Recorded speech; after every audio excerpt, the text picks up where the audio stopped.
Hi everyone, this is Nia and today I wanted to try to paint a puddle with ripples and try to see the effects that I can create with watercolors. Let's start by masking off the sides. I'm just using washi tape here. I'm also using my small sketchbook since I find it much more comfortable to paint on when I'm trying something out.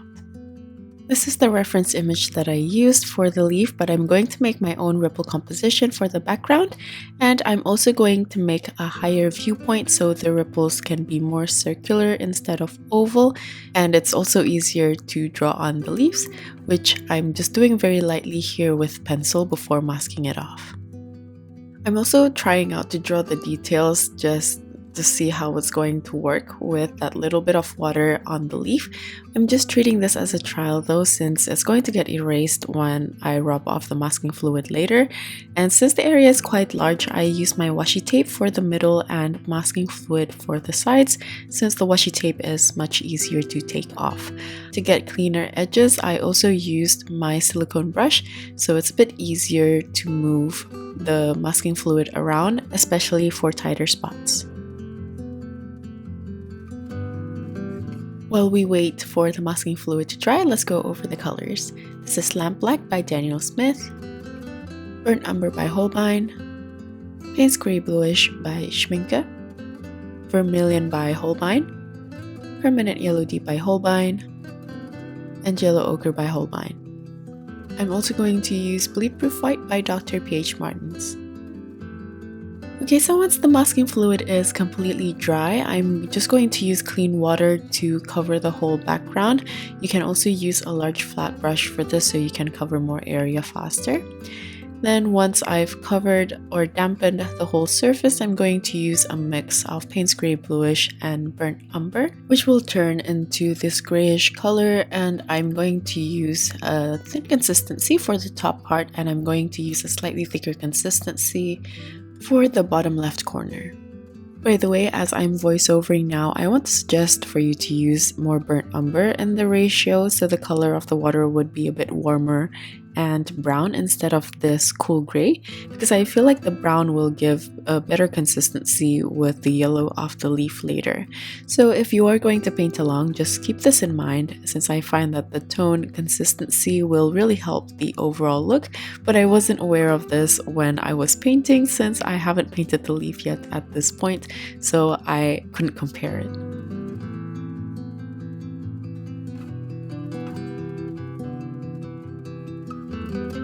While the surface is still damp, I wanted to add a bit of texture to the ground. I'm going to create a brick sort of texture using a thicker consistency of the same mixture, and I start out by painting lines horizontally before adding the vertical sections alternatively. At this point, I was just mindlessly painting horizontal lines, but I realized that this would have better perspective if the horizontal lines are a bit closer together at the top of the page, and it gets a bit wider as I get to the bottom of the page, just to show a bit more perspective.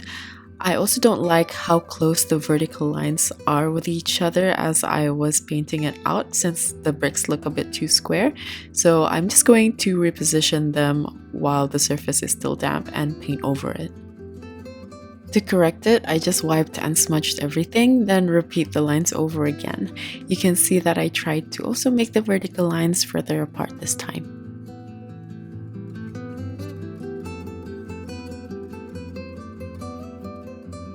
Once it's done, I'm going to dry it off completely with a hair dryer and add another layer on top, but I do want everything to be completely dry so I don't accidentally make random blooms if I add paint to a half-dried surface.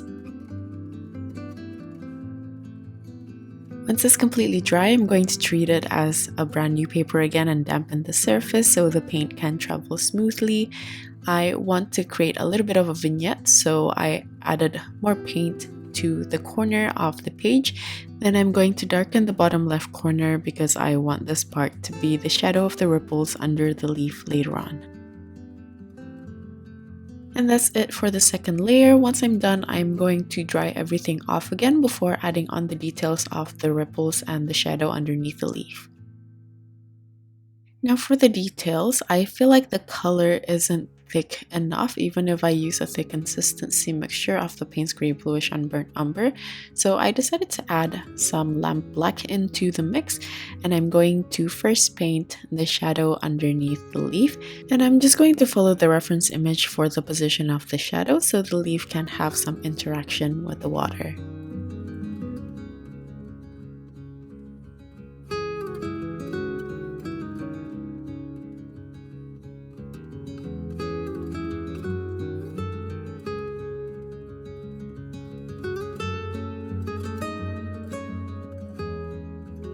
Next, I'm going to paint the ripples. I'm using the same color mixture as the previous shadow, and I'm going to paint circles starting from a small one to larger ones as I get to the outer parts of the ripples. And I'm going to disconnect some of the lines so it looks a bit more organic.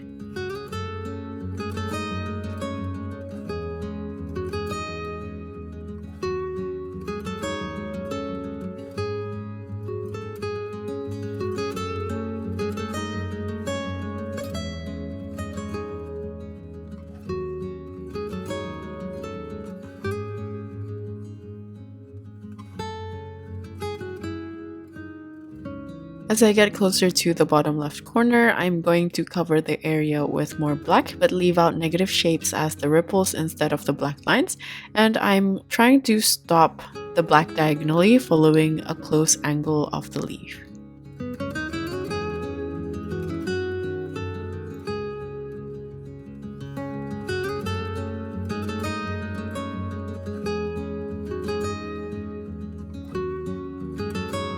As I get to the top right corner of the ripple, I'm going to use a lighter consistency, and I'm going to distance the ripples a little bit further so the lines won't be as strong as the bottom left corner. The top was still a little bit damp here, so I made sure to dry it off completely before painting on the rest of the ripples on the top left side. And here I'm thinking about painting maybe some tree textures as if it's a reflection of the surrounding area. Since I was still guessing what the shape should look like, I used a thinner consistency so it won't be too distracting if I made a mistake. However, if you have a reference and you feel confident enough, you can use a thicker consistency for this.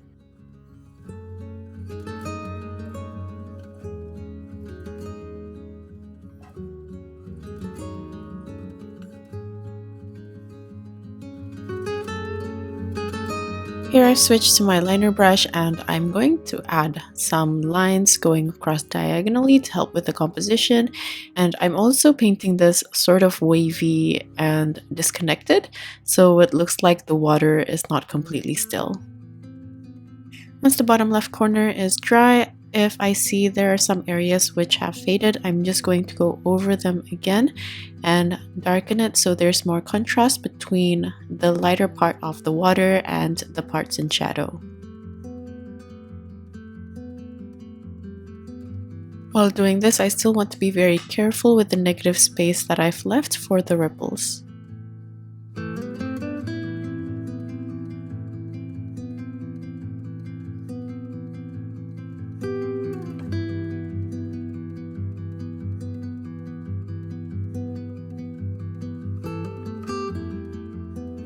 Once I'm done with the main ripple, I'm going to add smaller ones on the left and the right side of the page just to add a bit more detail to the composition. For this one, I'm going to paint the ripple the same way, but I'm not going to darken a whole section like I did with the main one, since I want the leaf and the darker ripple to be the main focal point. I'm also going to use a lighter consistency so it doesn't take away from the main ripple.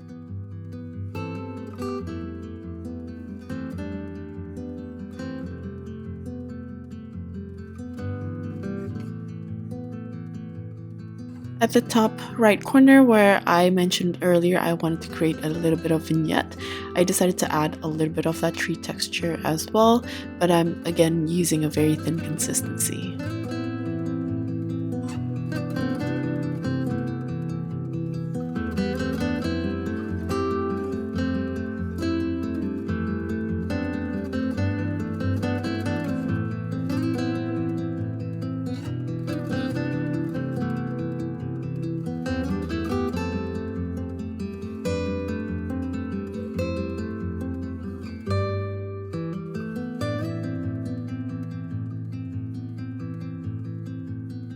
After I've added the extra ripples, I feel like I need to add some darker values, so I'm going to go over the tree reflection here using a thicker consistency, and I'm also going to adjust the values of the ripples and everything for the background until I feel that everything looks a bit more balanced.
I'm pretty happy with the values of the reflection and the ripples on the water, so next I'm going to take off the masking fluid.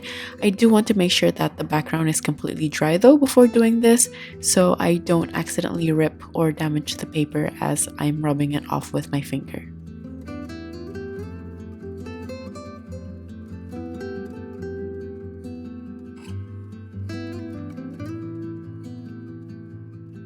You can see once I've taken off the masking fluid, the sticky material ended up erasing the pencil sketch. So here I'm just redrawing the details of the leaves, like the rib and the veins, as well as that bit of water on the leaf like on the reference image, so the leaf can interact with the water.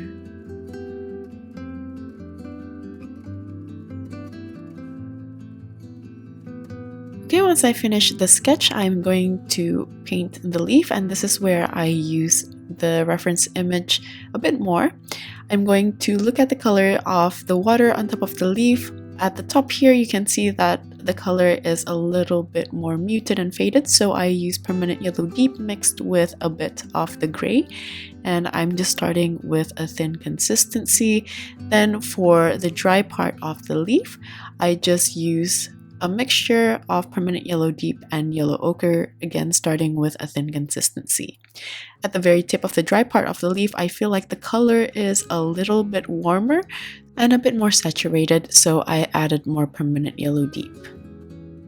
Now onto the last part of the leaf, the wet area at the tip on the left, you can see that the color is a little bit warmer, so I added some vermilion into the yellow mixture. While the surface is still damp, I took that same orangey mixture and I decided to paint the veins.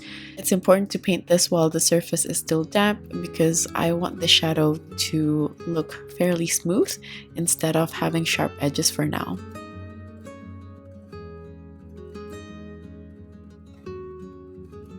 I'm going to add more saturation little by little, slowly adding thicker paint which has more pigment. Then I'm going to paint the darkest color thinly for the midrib and the veins from a mix of vermilion and yellow ochre for a vibrant but muted dark orange. Once everything is dry, the color will be slightly faded, and since I want the color of the leaf to really pop, I'm going to add another layer in a thick consistency on the dry surface, so the thick consistency can be more vibrant since there isn't any water on the surface to spread the paint.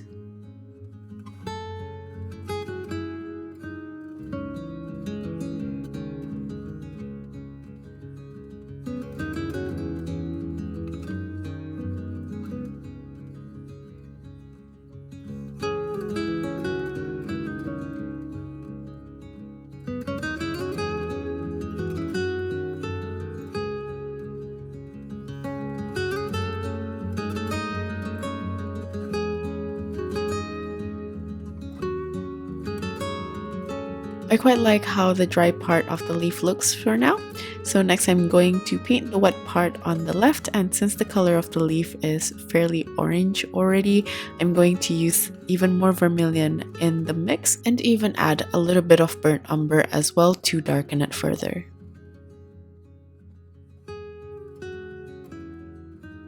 Now moving on to the top part, I want the color to be more muted, so I'm using the gray mixed with permanent yellow deep.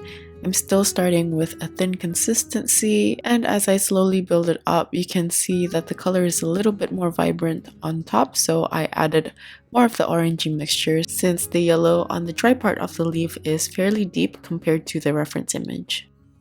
To separate the wet and the dry part, you can see a slight outline, so I'm using the gray mixture from the water earlier, and I use my liner brush in a dry brush load and a medium consistency.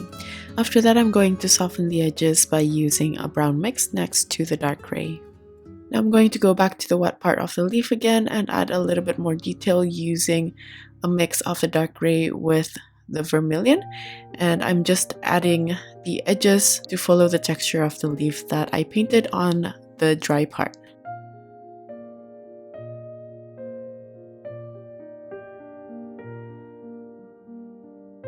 Next, I'm going to add a little bit of highlights, especially for the wet area of the leaf.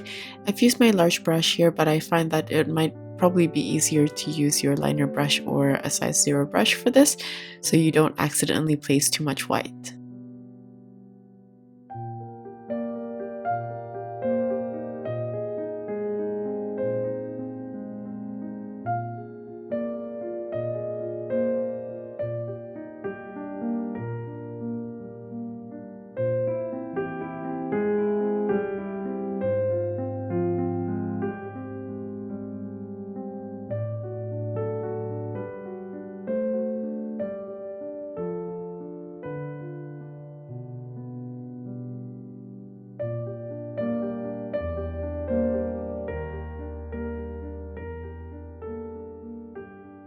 I want to add a bit of light refraction on the leaf here, so I extended the highlight using my liner brush.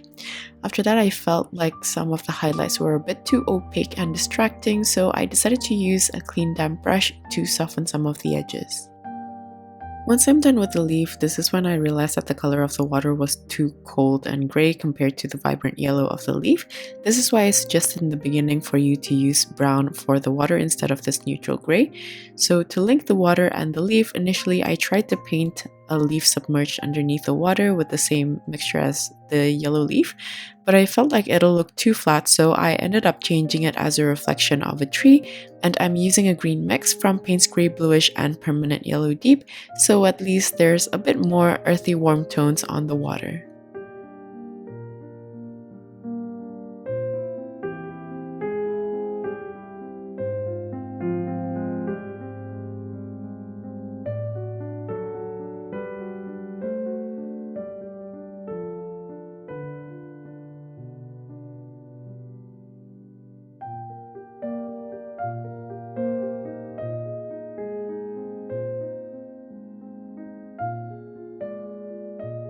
After this, I felt like I was done, so I unmasked the edges, but like usual, after looking at it again with the painting unmasked, I always end up adding more things. I decided to add a bit more green on the right hand side of the composition and also enhance some of the black water texture as well.